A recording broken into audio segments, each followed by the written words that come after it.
తాకట్లో ఉన్న మీ బంగారాన్ని విడిపించి ఆ రోజు ఆన్లైన్ రేటుకి కొంటాం. Sharma gold company.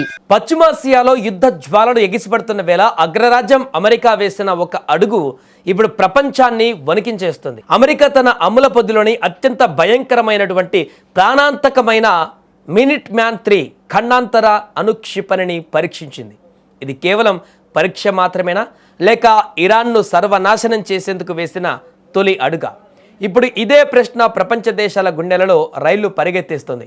కాలిఫోర్నియా తీరంలోని వాండెన్బర్గ్ స్పేస్ ఫోర్స్ బేస్ నుంచి అర్ధరాత్రి వేళ నిశ్శబ్దాన్ని చీల్చుకుంటూ ఆ క్షిపణి నింగులకి దూసుకువెళ్ళింది.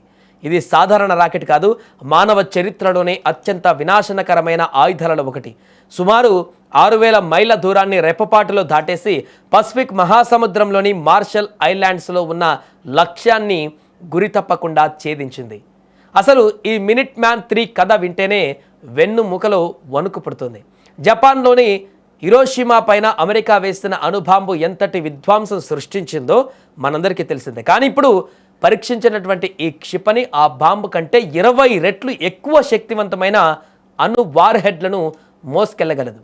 అంటే ఒకే ఒక క్షిపణితో ఒక పెద్ద దేశాన్ని మ్యాప్ నుంచి తుడిచిపెట్టేయవచ్చు.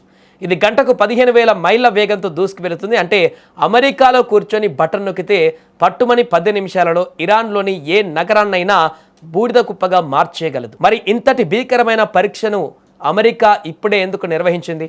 పశ్చిమాసియాలో ఇరాన్ దూకుడుకు అడ్డుకట్ట వేయడానికేనా అంటే అవుననే సమాధానాలు వినిపిస్తున్నాయి.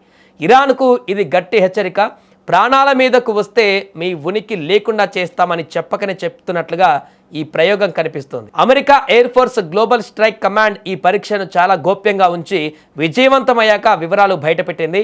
ఇరాన్ తన క్షిపణి వ్యవస్థలను సిద్ధం చేస్తున్న తరుణంలో అమెరికా తన అణు సామర్థ్యాన్ని ప్రదర్శించడం అంటే యుద్ధ మేఘాలు మరింత దట్టంగా కమ్ముకున్నట్లే. ఇప్పటికే ఇరాన్ అణు కార్యక్రమాలపైన అమెరికా కన్నెర్ర చేస్తుంది. ఒకవేళ ఇరాన్ గనక పరిధి దాటితే అమెరికా తన దగ్గరున్న ఈ అణు క్షిపణులను ప్రయోగించడానికి వెనకాడదు అన్న సంకేతాలు స్పష్టంగా కనిపిస్తున్నాయి. ప్రపంచం మరో హిరోషిమాను చూడబోతుందా అన్న అనుమానాలు కూడా కలుగుతున్నాయి. ఒకవేళ పొరపాటున అమెరికా ఇరాన్ పైన అణుబాంబు ప్రయోగిస్తే ఏం జరుగుతుందో ఊహించడం కూడా కష్టమే. అది కేవలం ఇరాన్ను మాత్రమే కాదు, మొత్తం ప్రపంచాన్ని అంతం చేసే ప్రక్రియకు నాంది అవుతుంది. అణుబాంబు పడిన క్షణాల్లోనే లక్షలాది మంది ప్రజలు ఆవిరైపోతారు.